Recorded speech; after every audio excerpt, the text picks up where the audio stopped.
man.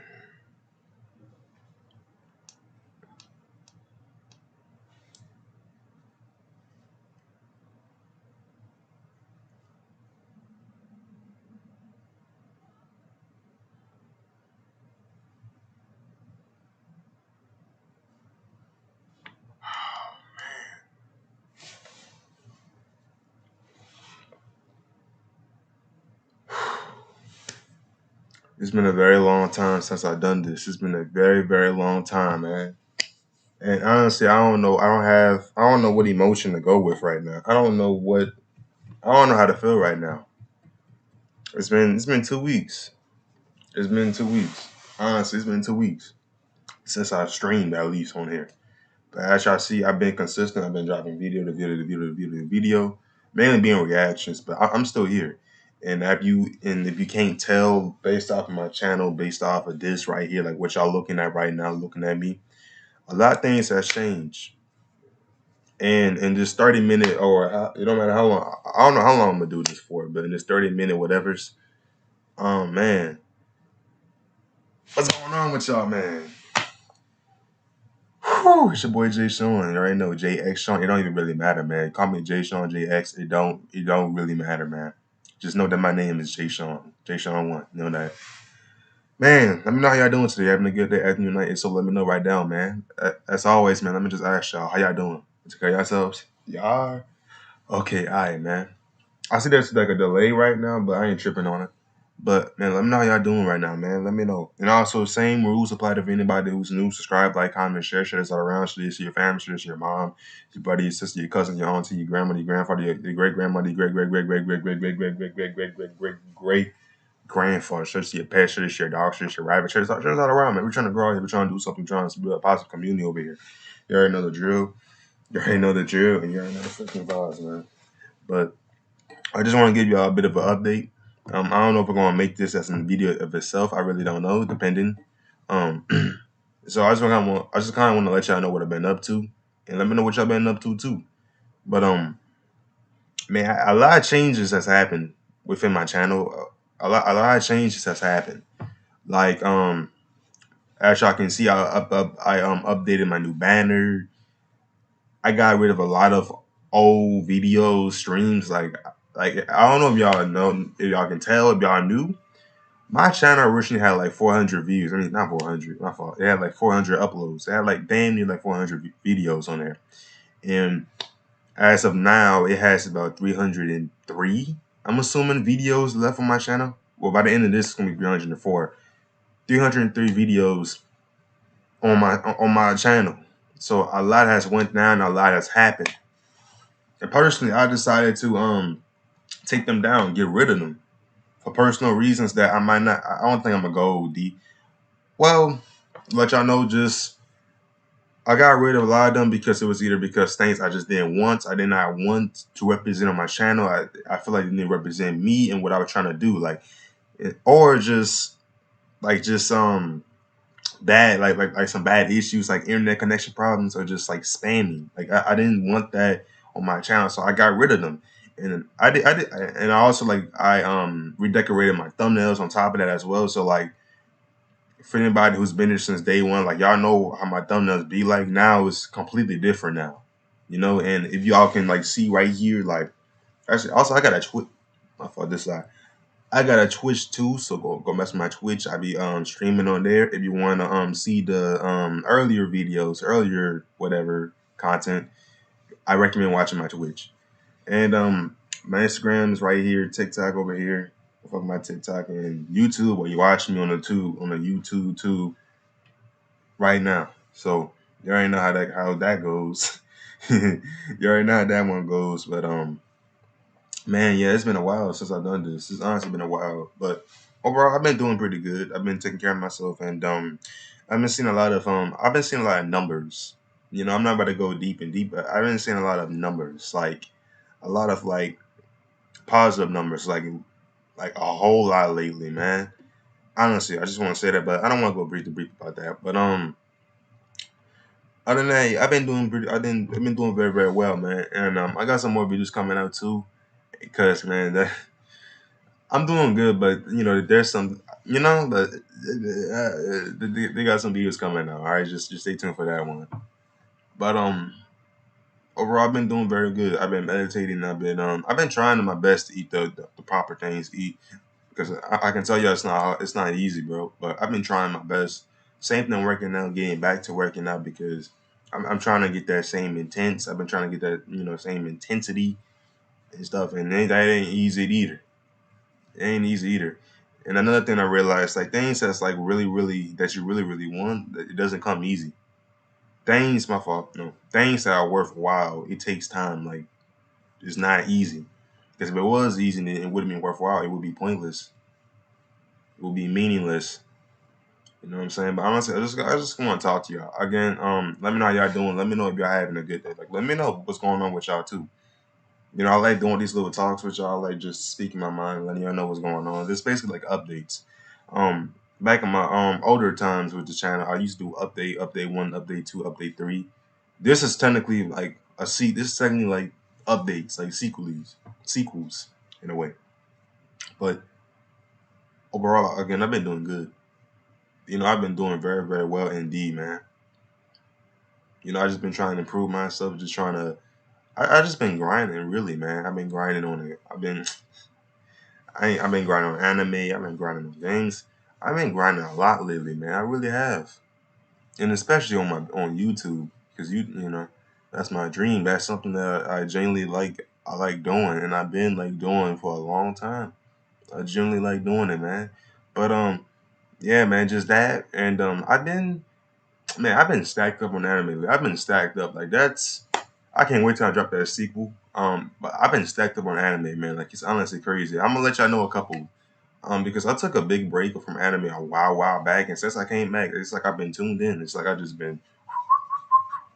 I watched like six different animes in a span of 2 weeks, completely.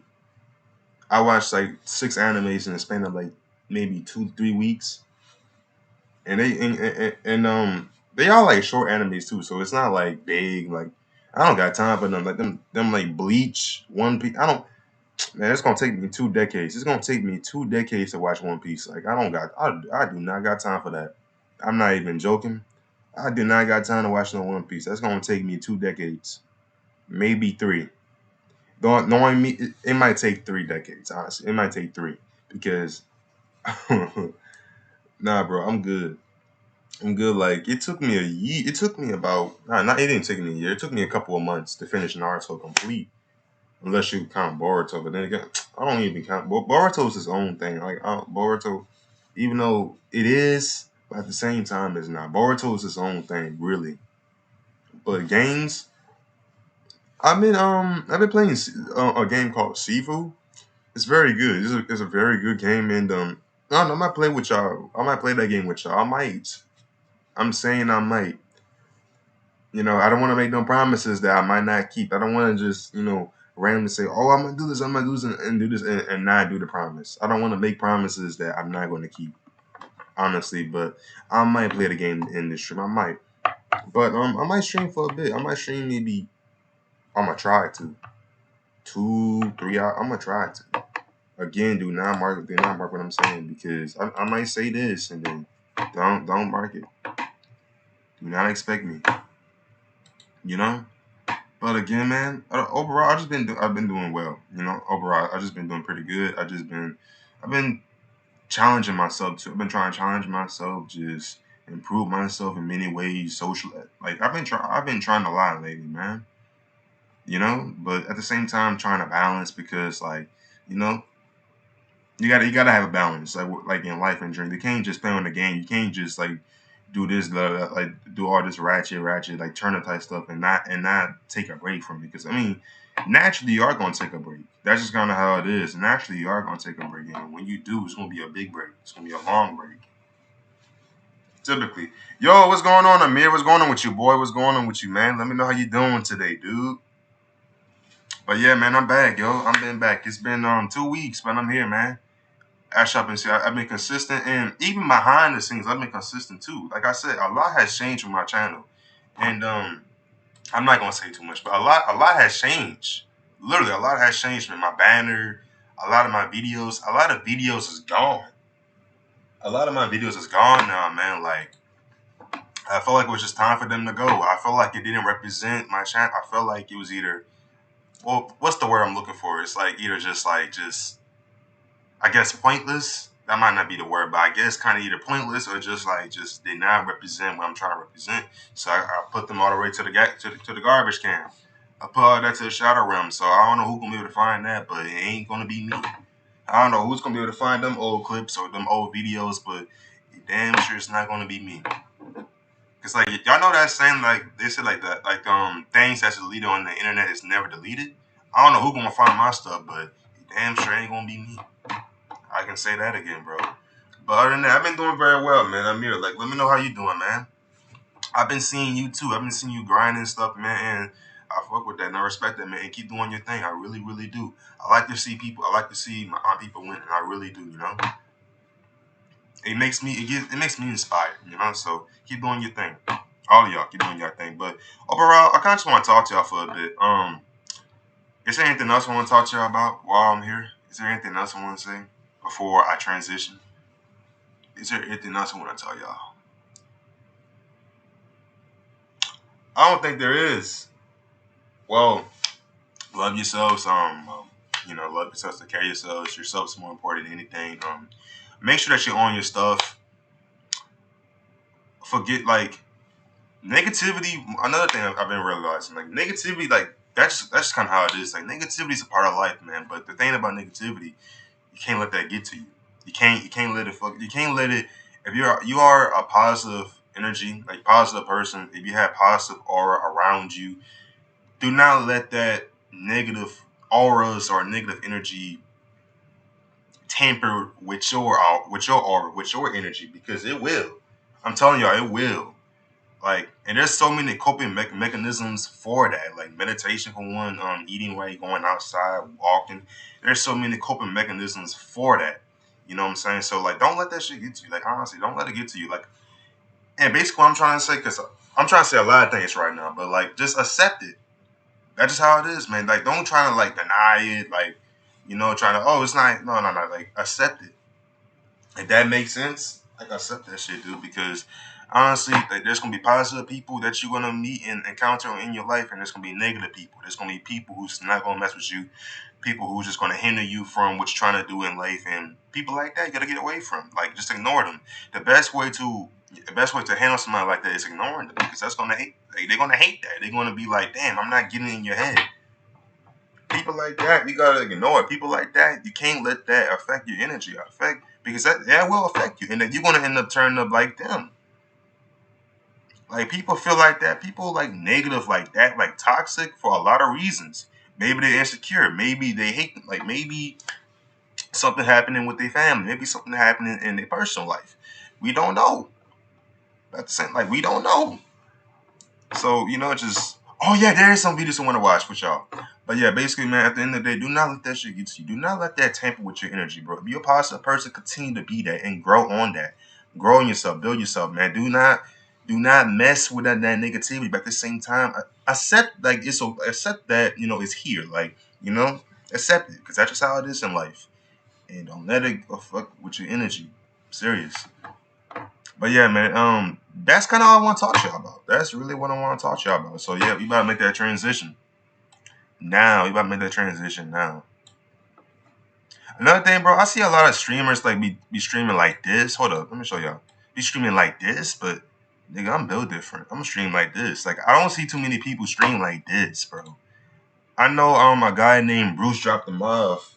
He stream like that, but nigga, I don't stream like that, bro. I'm built different. But before I play this for y'all, bro, I need to make sure this not on copyrighted stuff, because do I gotta say about YouTube? I feel like I don't have to. I feel like y'all understand me at this point. Like, I've been here with y'all for like what, 2 years?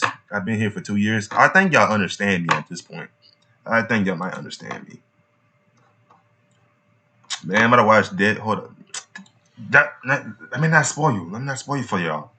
Alright, let me not spoil you. I'm gonna watch this with y'all though. I ain't gonna lie, bro. I just got done watching the third movie. I didn't finish the fifth.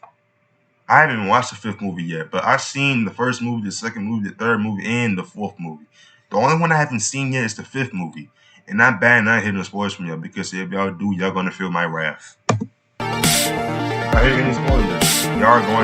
Y'all are going Welcome to the Kill Count, where we tally up the victims in all our favorite horror movies. I'm James A. Janice, and today we're looking at the seminal horror film Scream, released in 1996 by Freddy Krueger creator Wes Craven, who also directed the 3 Scream sequels before passing away in 2015. It's hard to overstate the impact Scream had on the horror genre. It reignited 1996 by Freddy Krueger creator Wes Craven, who also directed the 3 Scream sequels before passing away in 2015. It's hard to overstate the impact Scream had on the horror genre. It reignited slasher flicks, spawning a whole host of late 90s imitators, and set the tone for the genre for the better part of a decade. After Scream, horror would take on a certain feel. It'd be funny, hip, and most importantly, self-aware. What's your favorite scary movie? With that line and the countless references that followed, Scream told its audience that the characters they were watching were just like them. They knew about Jason and Freddy and Chucky. They knew the so-called rules of the genre. Then Scream told them that knowledge wouldn't save these characters. They were gonna die anyway. And how many were gonna die? Let's find out and get to the kills. The movie begins with a phone ringing, and when Casey Becker answers it, she's greeted with the sexy voice of an inquisitive stranger. What number is this? What number are you trying to reach? I don't know. Thinking it's a wrong number, she hangs up. I got a feeling that some of y'all would fumble. Like, I feel like if one of y'all was like in this situation, like the killer, for instance, I feel like some of y'all would fumble. Like, y'all be like, you know what, screw this, man. Up only to have him call back. And this happens a few times until they're chatting like old college buddies about their favorite scary movies. Eventually, Casey gets creeped out and the stranger goes from sexy to scary. No, you listen, you little bitch. If you hang up on me again, I'll gut you like a fish, understand? He tells her he's outside her house and has her boyfriend Steve tied up on the patio. Then, since he wants Casey to kill it at bar horror trivia night, he starts drilling her on questions about the genre. Name the killer in Friday the 13th. And since the kill count wasn't around to give Casey a proper education, she wrongly answers, Jason! Jason! Jason! As punishment, she turns the patio lights back on to see that Steve's been gutted, his intestines dangling in the breeze as he dies. I feel like people often forget about this kill, and it's a pretty solid one to start the movie with. With a chair through the window and a flaming tray of popcorn, shit's totally hit the fan now, and after a well-crafted cat and mouse sequence, Casey makes a run for safety when she sees her parents on their way home. She doesn't quite make... Also, if y'all haven't seen this movie yet, ain't no way you haven't seen this movie. This movie came out in 1996, bro. This is 2022. Ain't no way you haven't seen this movie yet, but if y'all didn't, I ain't gonna say nothing, bro. You gonna get though, with Ghostface catching up to her and stabbing her in the chest and choking her on the ground. Casey still fights back, like but unable to call out to her parents for help, Ghostface knocks her down and finishes the job. Her parents overhear her dying breaths on the phone as Ghostface drags her away, and they ultimately find her body strung up on a tree, her insides dangling down just like Steve's. Audiences were shocked that Drew Barrymore was killed right off the bat, and that's just one part of what makes this entire opening sequence. And she's still on the cover.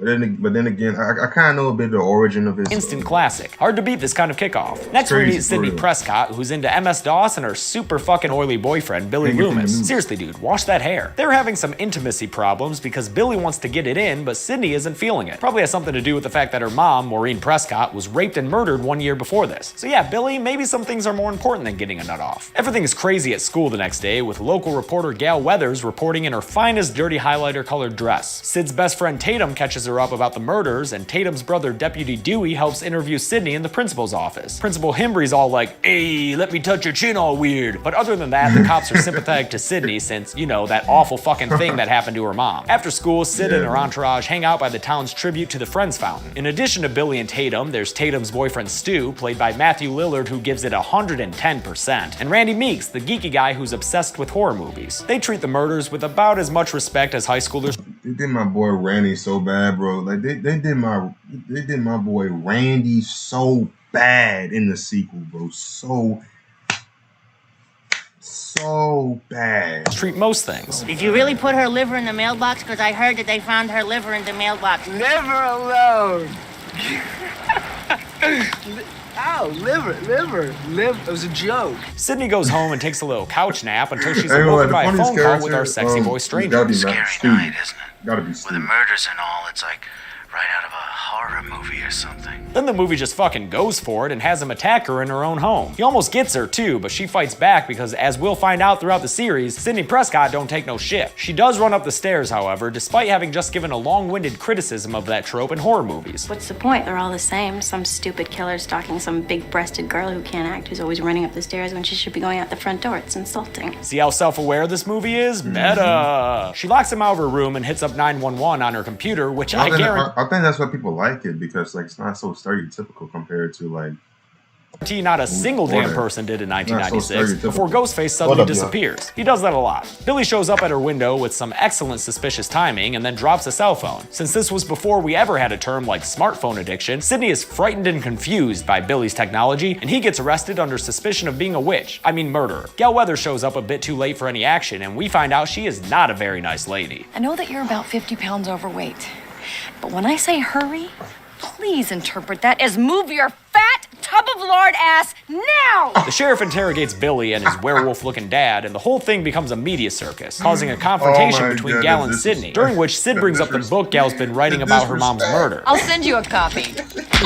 Sydney goes home with Tatum for safety, but gets another call from Ghostface, leading her to conclude that Billy is in fact an innocent, sweet little boy. The next day, Sid and Tatum go to school, with Tatum wearing an outfit that just, like, is that allowed in high school? Sid talks to Gal again, this time without punching her in the face, and in a series of uncomfortably close shots, Gal tells Sydney that Cotton Weary, the guy currently in jail for Maureen Prescott's murder, is an innocent man. Sid's left uncertain, but Gal vows to exonerate Cotton. If I'm right about this, I could save a man's life. Maybe Gal isn't so bad after all. Do you know what that could do for my book sales? Never mind. Sid has a pretty rough go of it at school, with people running through the halls wearing Ghostface costumes, Billy telling her to just get over her mom's death, It's been a year. some bitchy cheerleader talking shit about her in the bathroom, and then finally getting attacked by Ghostface again because this movie never lets Sydney be safe for even a minute, which I actually really appreciate. Principal Himbry doesn't take too kindly to all these shenanigans, so he takes the pranksters from earlier and is all like, "Hey, you're expelled." He plays around with the Ghostface mask and accidentally yells at the janitor, who's a way too on-the-nose reference. Man, come on, bro. And then Ghostface shows up and stabs him a bunch of times in the gut. Henry Winkler does his best, "Hey, I'm dying" face, and Ghostface finishes the job in the reflection of his eye. As a kid, it was pretty traumatizing seeing the Fonz get killed like that, but as an adult, it's kind of funny watching Barry Zuckerkorn play dead. He's very good. With school out and a curfew in effect, That's sick, though. Like having like his face, like that's sick though. That ain't gonna lie. of his eye. As a kid, it was pretty traumatizing seeing the Sick.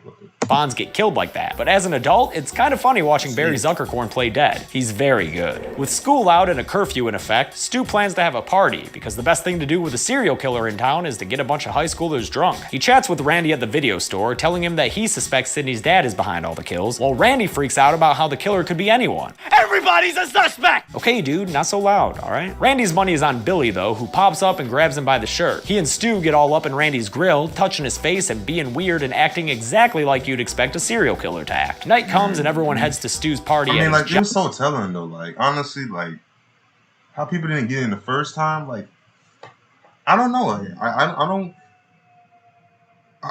don't really get it. I mean, because like there were so many tells. There were so many tellings within the whole movie that like Billy and Stu, like, come on, like, so many tellings. Looking back on it, so much. How weird Billy is, how much of a creep he is, how Stu just, there's so, like the video game, the video store situation. Then you got the part with Billy gets put in jail with the Ghostface mask. Then you got the one when Billy dies, and then clearly he didn't die because blood. Like, y'all gonna see what I'm talking about.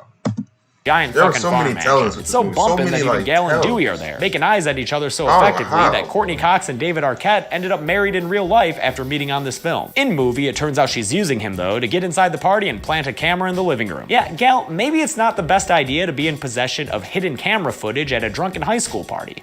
Stu, who's wearing this pimp-looking party hosting robe, tells Tatum to go get him a beer. On her way back inside, the door is locked, and when she goes to use the garage door, Ghostface shows up. She treats his presence pretty casually, until he slices her arm with his knife. Then we get to see Ghostface do his hilarious pratfalls. First when she hits him with the fridge door, and then while she's throwing beer bottles at him. I suspect that this alone inspired Scary Movie. Look at that robe waving frantically around, and tell me that's not hilarious. With the door blocked, Tatum tries to escape through the doggy flap in the garage door, but Ghostface starts up the surprisingly powerful garage door motor. Tatum, Tatum, who's apparently stuck in the door because of boobs, is lifted all the way up to the ceiling and crushed to death. This may be the single most memorable kill from this movie, and it's certainly the most creative one, unlikely as it may be. Ghostface caps off the scene with a subtle... I said the intro. It's either the intro or... That's actually a good question. I would either say the intro or perhaps... Definitely that different, but perhaps Stu? A moment of humor as he sneaks back into the party. As the party dies down and a bunch of people leave, Billy shows up, much to the dismay of Randy, who's crushing hard on Sydney. Here goes my chance with Sid. As if. That's all I'm saying. As if. They talk about their feelings and other boring bullshit before Sydney decides that she's ready to have sex. Meanwhile, Randy, Stu, and a bunch of no-names watch Halloween on VHS, and Randy explains the rules of staying alive in a horror movie. Number 1.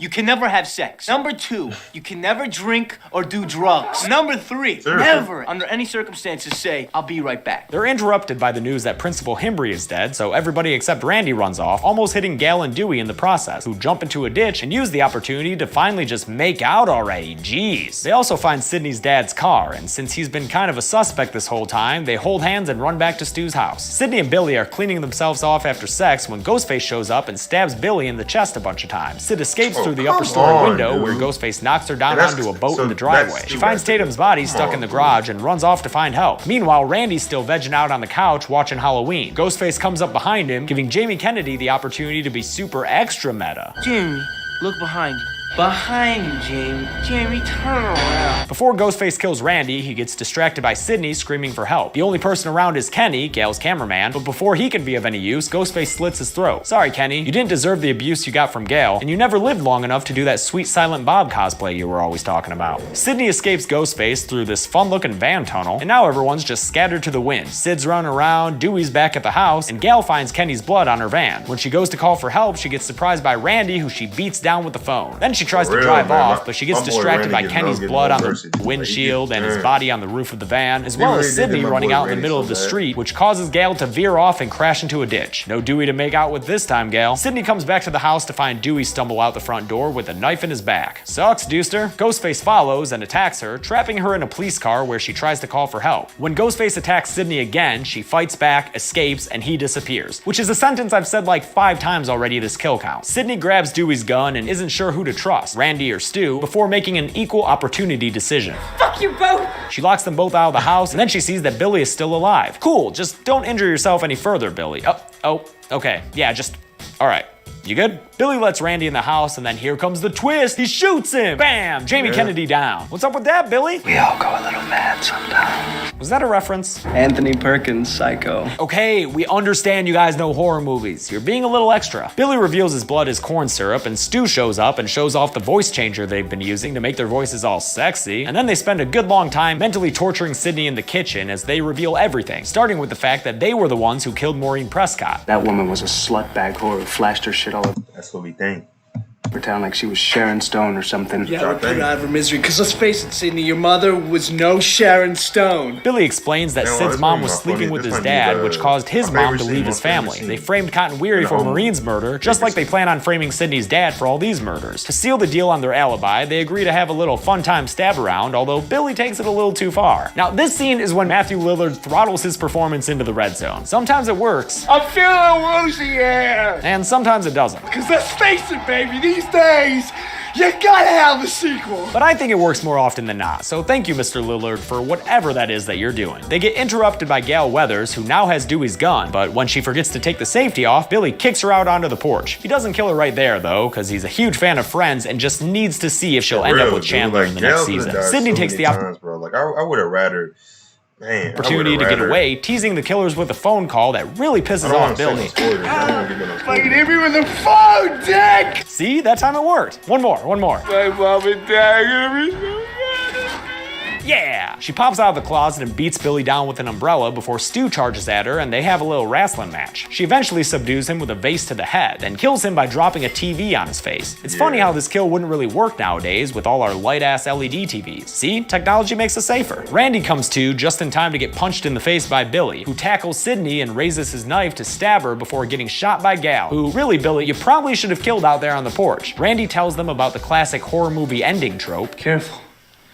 This is the moment when the supposedly dead killer comes back to life for one last scare. And Billy's finally killed with a gunshot to the head by Sydney, giving us our 7th and final kill of the movie. You'd think there would have been more, but most of the time, Ghostface was just attacking Sydney and letting her get away. Also, all the fake-out deaths don't help the body count, such as Dewey, who's revealed to still be alive and on a stretcher at the end of the movie, which closes with a report from Gal Weathers and a crane shot of that awesome house. And just like that, the horror genre changed forever. Let's do the numbers.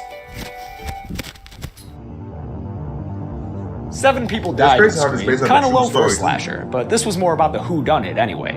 Of the victims, 5 were guys and only 2 were girls, a more than 2-to-1 gender imbalance. With a runtime of 111 minutes, we only had a kill on average every 15.8 minutes, but at least you got to hear a bunch of horror references during all that downtime. The golden chainsaw for coolest kill goes to Casey. I really liked Tatum and Stu's deaths, but Casey sent me running from the TV when I was 7, and it's still one of the best starts to a horror movie ever. The dull machete for lamest kill will have to— One thing that Scream always do good at is like their intros, bro.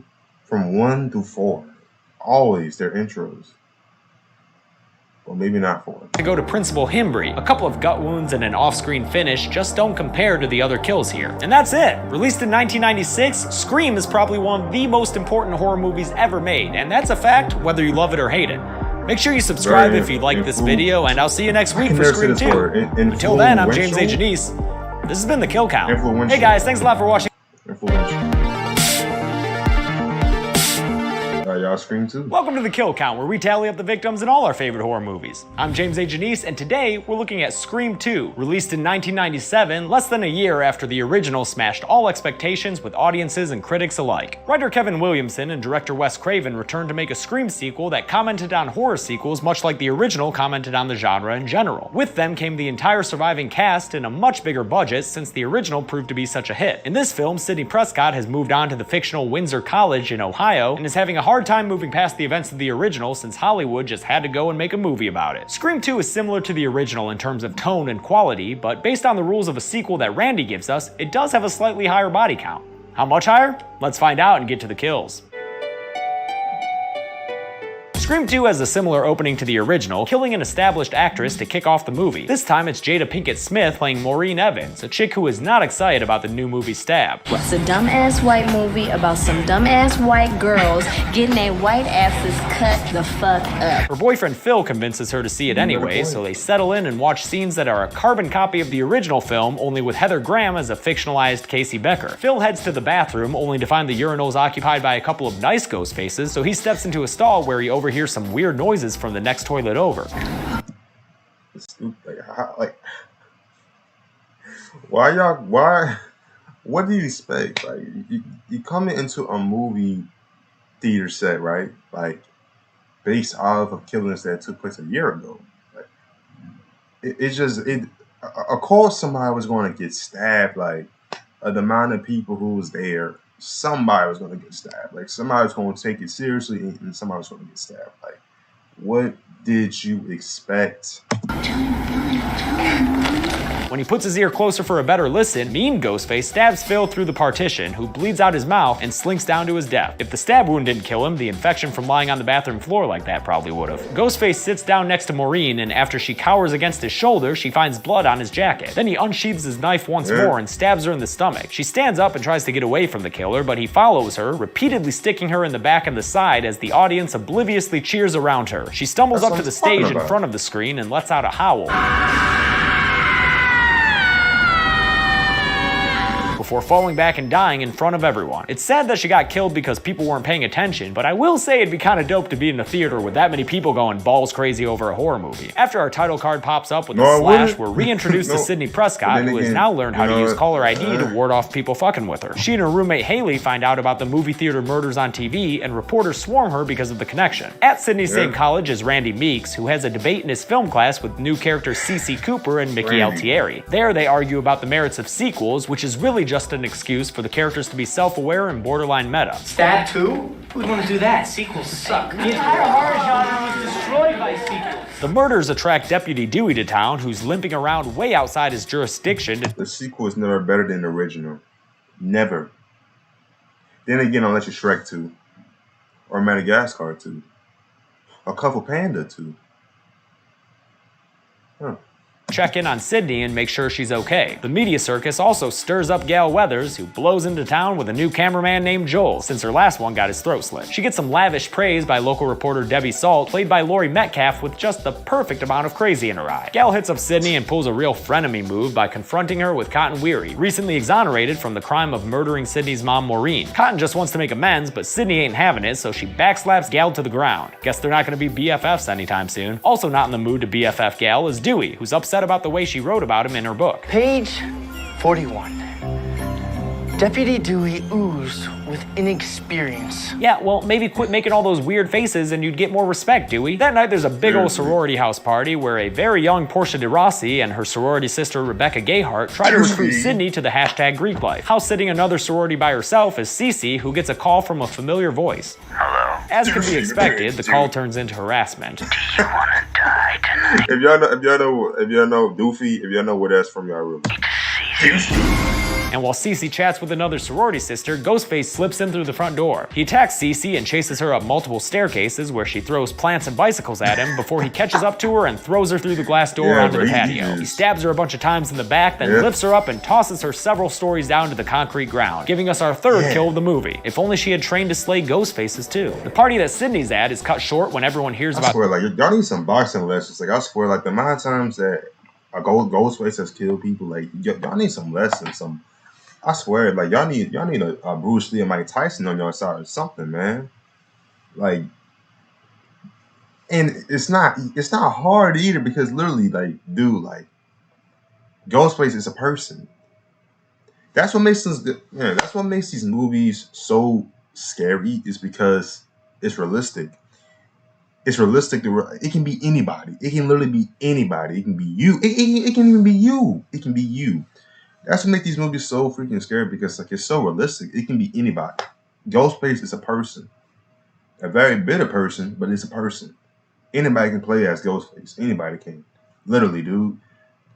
I swear, it's like, y'all need some boxing lessons. Sydney, at this point, the amount of times that Sydney, including in the new movie, the amount of times Sydney has been freaking taken, has been freaking targeted, at this point, bro, she needs some boxing lessons. She needs some, like, freaking Muay Thai, grappling, and wrestling type of freaking lessons at this point. Cece's murders, so they all rush out and wait, what the fuck is that guy doing? What the fuck is that face? That is the best extra ever. When Sydney goes back inside to get her denim jacket, she gets a familiar phone call before Ghostface attacks her, because just like the original, this movie isn't afraid of putting Sydney in danger early on. She escapes him because she's Sydney effing Prescott and reunites with her new boyfriend Derek, who goes back inside to find and fight Ghostface. Dewey arrives to find Derek alone and slashed in the arm. How you doing there, Sid? Feeling some trust issues? Yeah, so is Dewey, who's questioning why Derek went back into the house alone. Yeah, it's awfully convenient. Way to blame the victim, dude. Gale figures out the killer is doing a sort of copycat thing based on the names of the victims, and Sydney gets a couple of detectives to shadow her from now on. Everyone's starting to suspect each other, with Mickey naming Randy as a possible killer, so maybe Derek should just act normal and not start singing to Sid in front of the entire cafeteria in a super cringy rendition of I Think I Love You. Oh, no, you're gonna do that anyway? Alright, dude. Afterward, he gives his Greek letters to Sydney, which we're told is a big deal. See, you're not supposed to give your Greek letters to your girl, no shape, way, or form. The brothers are gonna kick his ass. Is that a thing? After watching a scene from Stab where Tori Spelling plays Sydney and Luke Wilson plays Billy Loomis, Randy explains to Dewey the rules of a sequel. Spelling plays Sydney and Luke Wilson plays Billy Loomis. Randy explains to Dewey the rules of a sequel. Number 1, the body count is always bigger. Number 2, the death scenes are always much more elaborate. More blood, more gore. Dewey, for his part, continues to make ridiculous faces. In the school— And at this point, I know why they killed Randy, dude. I know why they killed Randy. Randy was so OP. Randy was us. Randy was the fourth wall. And they knew how overpowered he was. So they took him out in the dumbest way possible. Theater, Sydney rehearses the play Agamemnon, where she plays Cassandra. During a seizure-inducing chorus scene, she starts seeing Ghostface in the crowd, but she's not sure if it's real or if she's just freaking out, man. Derek shows up at the perfect time to seem suspicious, so Sydney tells him to go on and get. While hanging out on campus, Randy answers Gale's phone to find Ghostface on the other end. He, Gale, and Dewey try to figure out who's making the call. And whereas in the first Scream it was suspicious when Billy had a cell phone, I guess by 1997 they were much more common since everyone on campus seems to be rocking them. This prevents Gale and Dewey from tracking the killer down in time to save Randy from getting pulled into Gale's van by Ghostface, his screams and struggles being drowned out by a bunch of youths walking by blasting Cottonmouth Kings. Suburban life. Gale and Dewey eventually find Randy's body in the van, streaked with blood. I was always devastated by the loss of my favorite character, but I also always thought that it looked like someone just squirted a bunch of ketchup all over him there. Little hot dog Randy. In the library, Sydney gets some creepy proto-AOL messages from the killer, and then Cotton Weary shows up, bugging her about doing an interview with Diane Sawyer. It's Diane Sawyer. Hello. He gets roused up enough for the detectives to slam him up against the wall and take him into the police station, where Cotton gets upset with the way he's being treated. Could I please remind everyone here that I'm an innocent man? Yeah, well, maybe start acting like it, dude. He's not the only one being affected by this. Seems like everyone's on edge, with Gal cussing out Debbie Salt and cameraman Joel quitting his job out of fear for his life. Dewey and Gal manage to bond, though, so they take Joel's tapes to the university auditorium to see if they can find any clues. Dewey finds a hot one. No, not that pervert. Another tape with footage of the kills. They spot Ghostface in the projector booth, and during the ensuing chase, Dewey and Gal get separated. Gal watches through soundproof glass as Dewey gets stabbed in the back by Ghostface yet again, spitting up blood and sliding down the window in dramatic fashion. But he doesn't make it onto the kill count because, spoiler alert, this movie just repeated the same dead Dewey fake out as the original. Gal manages to lock Ghostface out of her room long enough for him to get bored and do his disappearing act. After Sydney and Haley leave with their detective detail, Derek gets ambushed by his frat douche brothers who are mad at him for giving his Greek letters to Sydney. They tie him up to the theater set design and engage in some really weird hazing ritual because they're so cool and fratty. Hashtag Greek life. In their cop car, the detectives make a couple of shitty and borderline inappropriate jokes. We tell you, we'll have to kill you. Don't ask, don't tell. Before Ghostface pops up to heckle them with a throat slit for Officer Andrews. These guys were never given much personality to work with as characters, but at least they're able to beef up the body count. Officer Richards survives his initial bout with Ghostface and pops up to shoot him, but Ghostface turns him into a hood ornament and drives recklessly through the streets, eventually crashing into some pipes that impale the cop through his head. It's a surprisingly gory kill for this film, with Richards twitching as he dies, and I've got to give the movie credit for having such a graphic death. Maybe Randy was right about the increased gore. Sydney and Haley tear through the police car mesh and crawl over the passed out Ghostface to get out of the car. Not sure why they didn't take the opportunity to just choke Ghostface to death or something there, but they get out and start running to safety before Sydney determines to turn back and find out who it is. When she gets there, she finds the car empty, and Ghostface pops up behind Haley, stabbing her in the chest and dropping her like it's hot. You just don't want to be friends with Sidney Prescott in these movies. It's basically certain death. Sydney's alright though. She runs off and Ghostface gets tired, I guess. She makes her way back to the theater where she finds Derek strung up and passed out, tuckered out by all that hashtag Greek life stuff. Ghostface shows up and reveals that he's Mickey, you know, the character you haven't seen since literally that cafeteria scene 45 minutes earlier. So yeah, that's kind of lame. Mickey tries to indict Derek as it was so easy, bro. Like, the man was barely in the movie from the get-go. Like, you can already tell, dude. Ghostface shows up and reveals that he's Mickey, you know, the character you haven't seen since literally that cafeteria scene 45 minutes earlier. So yeah, that's kind of lame. Mickey tries to indict Derek as his partner in crime, causing Sydney to hesitate cutting him down, and then Mickey makes Sid feel super bad by shooting Derek in the chest. It's kind of a bummer that most of the kills in these movies are just stabbings and shootings, but I can appreciate the psychological damage that Mickey did to Sydney right there. Mickey goes on the standard killer tell-all rant, saying how he wants to be caught so he can blame it on the movies and get famous from the trial. These days, it's all about the trial. Derek's body is struck from the stage, revealing that there's a second killer, and out walks Gale, who is not the second killer, guys. Don't be stupid. Instead, it's Debbie Salt, who Sydney immediately recognizes. Mrs. Loomis? In other words, that lady is Billy's mother. Yep, her motive's a lot simpler than Mickey's. You killed my son. That's right, classic Pamela Voorhees-like revenge. She shows off her crazy a little more by shooting Mickey a couple of times, who, as he's falling down, shoots Gal in the gut, causing her to stage dive into a table. Debbie goes over her whole plan to frame Mickey as the sole murderer here before Sydney hits her with a beer bottle and gets away. She takes an axe to a bunch of ropes behind stage, essentially attacking Mrs. Loomis with college theater production design. There's a big ol' ruckus on stage with swinging lights and fake flickering flames before some cardboard bricks knock Mrs. Loomis down and bury her. She's not done yet though, popping out to attack Sydney for another round and actually getting pretty close to stabbing her before Cotton Weary shows up and holds both of them at gunpoint. Debbie pleads with her crazy eyes and tries to turn Cotton against Sydney, but Sydney knows how to win over Cotton's heart. Bet you that Diane Sawyer interview's looking real good right about now.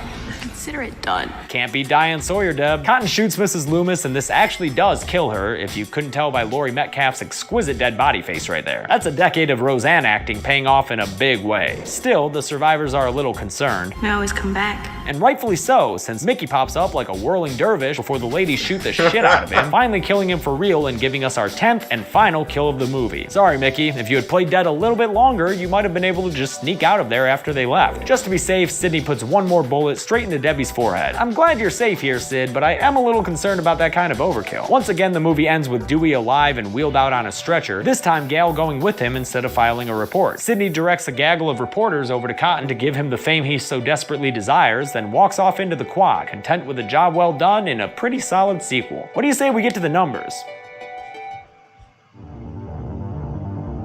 10 people died in Scream 2, 3 more than in the original. So I guess that rule about higher body counts held true.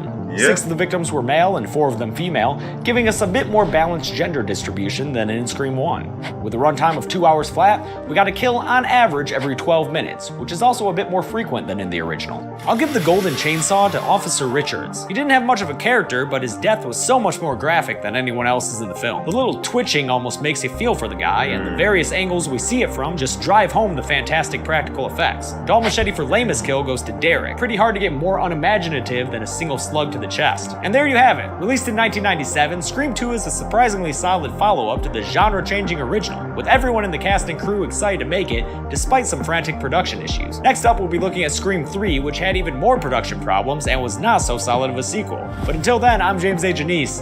This has been The Kill Count. Hey guys. Alright, I'm gonna stop it right here for a bit. About transition, man.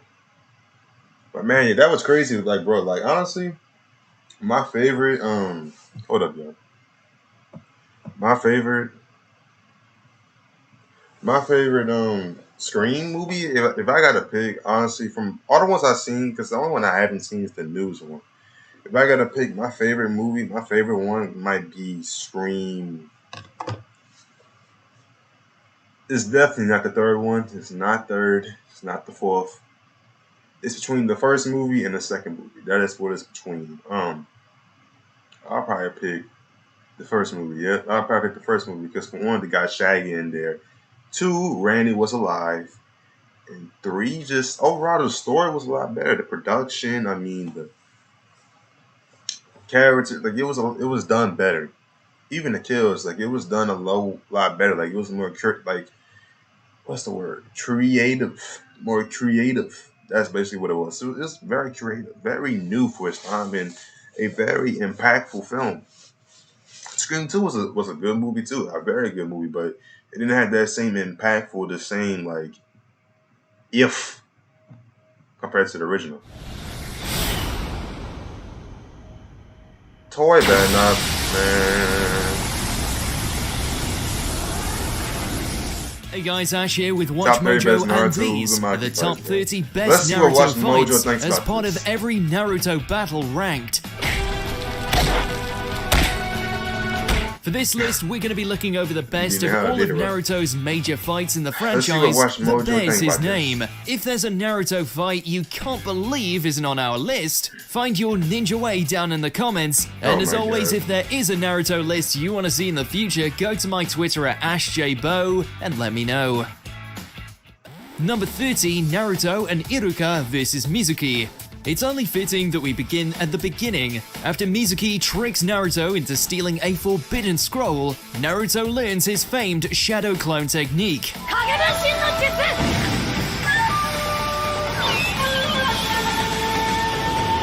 After some emotional reveals about Naruto and the Nine-Tailed Fox, Naruto protects Iruka and uses his new jutsu to beat Mizuki into the ground.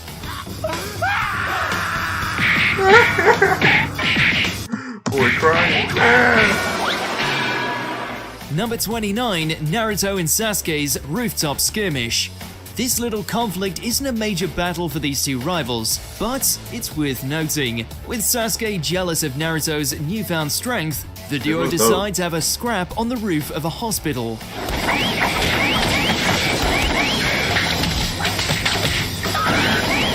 After a few blows, they nearly clash with their signature moves, only to be stopped by Kakashi.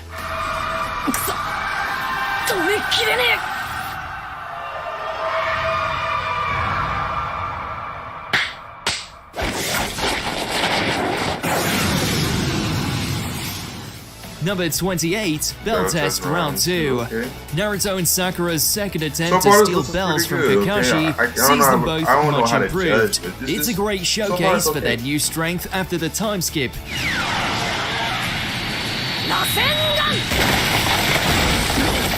However, ultimately, it's Naruto's strategy that wins the day. The threat of spoiling Kakashi's favorite book series is too much for him.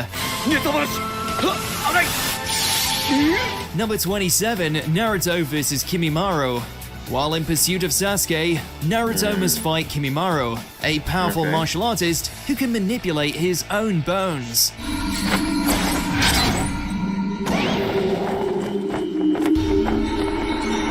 Even with his shadow clones giving him a numerical advantage, the orange-clad ninja is unable to land a decent hit on his pale, bony opponents. If Lee hadn't arrived, Naruto could have died. First time Naruto, like the quality looks so good. Rock Lee. Number 26, Naruto and Kakashi vs. Itachi double. Even a duplicate of Itachi makes for a great fight. Naruto, Kakashi, Sakura, and Chio all fall under genjutsu used by this Itachi clone. Sasuke. Hisashiburi da na, Naruto. This makes for some trippy sequences as reality distorts around them. While it isn't the real Itachi, it's still satisfying to see Naruto and Kakashi strike back and defeat him.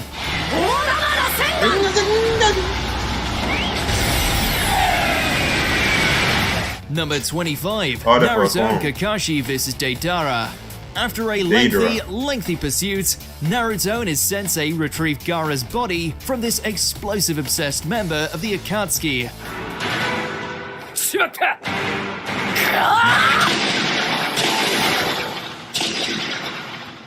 Kakashi shows off a new technique that removes both of Deidara's arms, while Naruto's rage at Gaara's death leads him to use more of the Nine-Tails chakra. Unfortunately, their opponent escapes with a bang. Literally. Nendo. Number 24, Bell Test Round 1. The original Bell Test sees Naruto, Sasuke... Better than the second one? Nah, I wouldn't put this... No. I would not put this over the second one, Round 2. No, I wouldn't. As iconic as this is, I would put it on... Sakura pitted against Kakashi with the stated goal being to retrieve several bells from his waist.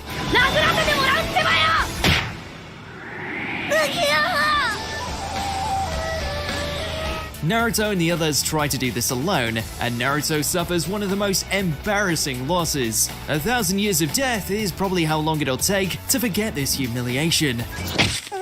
For real. Number 23, Naruto and Killer Bee vs. Itachi and Nagato. The resurrected Itachi and Nagato are forced to fight Naruto and Killer Bee when they come across each other.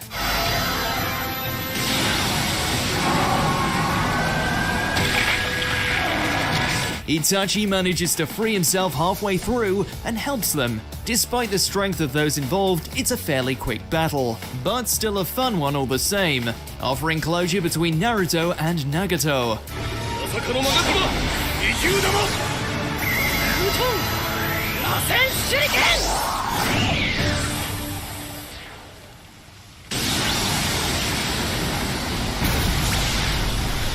Number 22, Naruto vs. Kiba and come Akamaru. on, man, no! One of Naruto's more underrated fights during the Chunin exams, our hero is forced to think strategically to combat Kiba and his dog, Akamaru. Nani?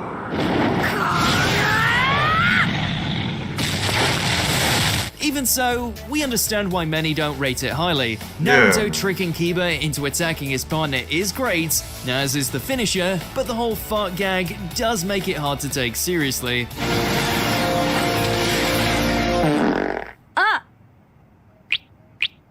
real, dude. Come on, man. You think that's better than Itachi and Nagato? Number 21, Naruto vs. A, the third Raikage. When the revived third Raikage, A, manages to solo the entire 4th division of the Allied Shinobi forces, it's lucky that Naruto shows up to help.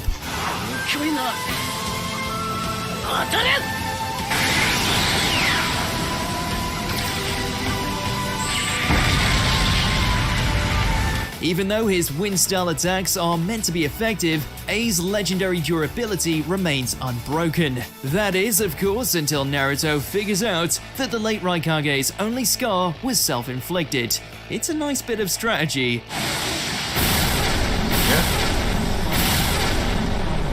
Number 20, Naruto and Sasuke vs. Zabuza.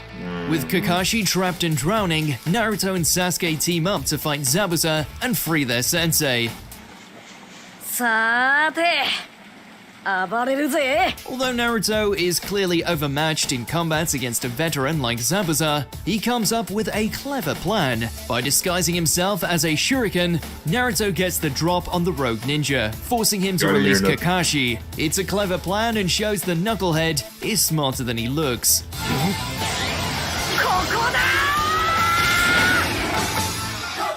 Number 19, Naruto vs. Kakuzu. Team 10 and Kakashi have already weakened this immortal, wiry Akatsuki ninja, but it's Naruto who takes him down. Naruto displays a more effective use of his shadow clones to gain information in his fights, and also debuts a new technique, the Rasen Shuriken.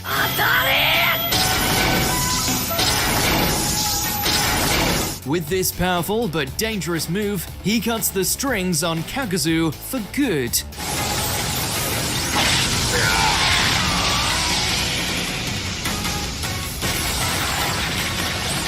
Number 18, Naruto and Sasuke vs. Orochimaru. Nope. Naruto and his teammates are attacked by Orochimaru in disguise. This is also going to the bottom. Nope. It's iconic, but honestly, but then again, that's a bias for me. I really feel like the Shippuden fights is done a lot more better than a lot of Naruto's fights, honestly. During the Chunin exams. The snaky dude has a literal giant snake eat Naruto, who explodes it from the inside with his shadow clones.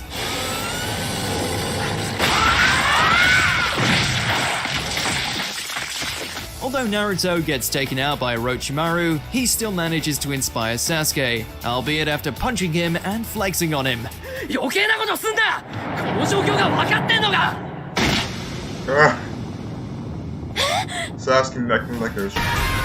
Number 16, Naruto and Sasuke vs. Madara.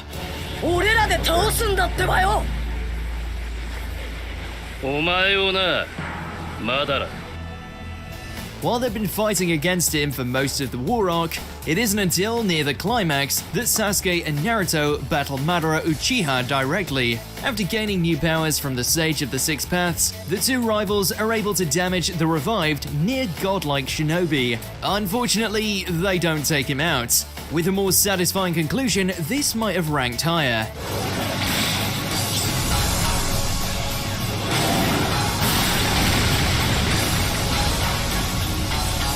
Number 15, Naruto vs. Delta. When one of the inners of Kara, Delta, comes after Kawaki, a kid Naruto has basically adopted, Naruto springs into action. Is it better than Naruto and Sasuke versus Sakura? I don't know. From my knowledge, Delta got However, body. Delta is tough to defeat, having regenerative abilities, cyborg modifications, and the power to absorb jutsus. The fight has some decent hand-to-hand combat, which Naruto rarely gets to do at this point in the story. However, Naruto achieves victory by turning one of Delta's strengths against her. He creates a massive Rasengan and pours power into it, reasoning that Delta can only absorb so much.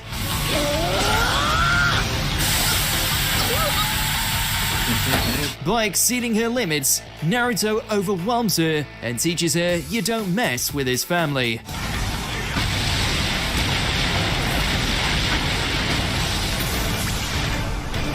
Always a Rasengan. Always, man. Number 14, Naruto vs. Orochimaru. Okay, that's fair. When Team 7 is confronted with Orochimaru on a mission, Naruto flies into a rage at the sight of the man who tempted Sasuke into the darkness.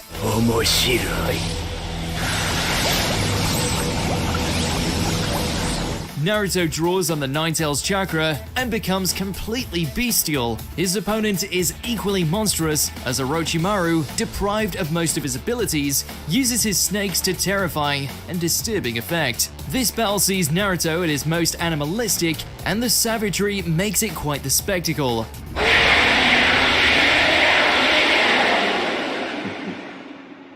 Although Orochimaru is pretty clearly the victor, the outcome could have been worse, considering Naruto nearly kills his friends as well. Number 13, Naruto vs. Kabuto.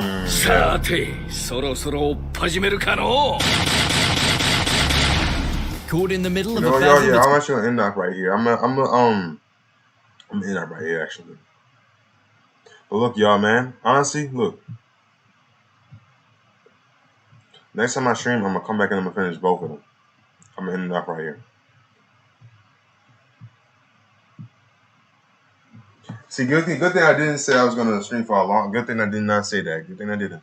But look, y'all, yeah, I'm gonna end up right here, man. I know it wasn't a long stream. I know it wasn't, man. But as always, man, look, I just want to say just thank y'all for everything. As always, thank y'all for anybody who showed up to the stream. You know, thank y'all for your love and support. And I hope that y'all have a great day, afternoon, night. You're another drill, you know the vibes, man. And take care. You're another drill.